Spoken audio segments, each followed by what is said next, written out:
Now comes impact test options.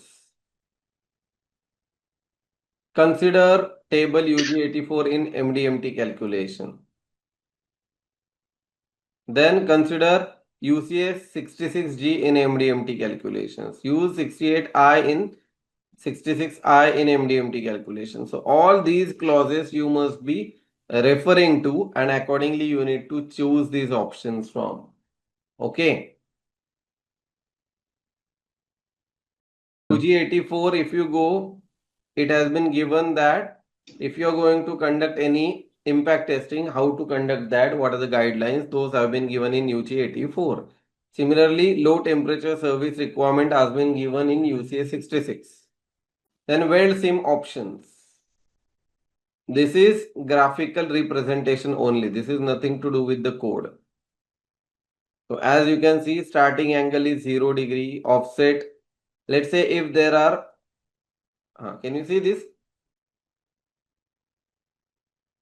line over here? That is representing the weld sim. Okay. That is representing the weld sim. The first weld sim will be at 0 degree. Offset successive element seams by 45 degree. Default long plate dimension 3048. Default short plate dimension 3048. Means what? How much it has taken by default? 3048. Can you see? As a default, I can change it. But if let's say I'm going to add one more, it will be by default 3048.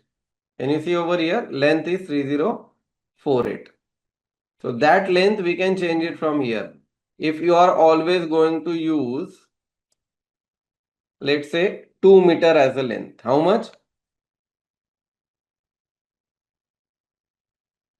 And now if I am going to add one cylinder, so these changes needs to be saved.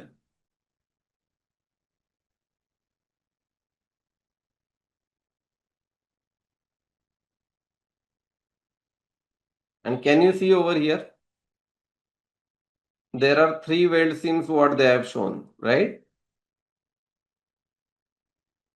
If you only want to have one, so I will show you when we are going to model the shell. Is it clear?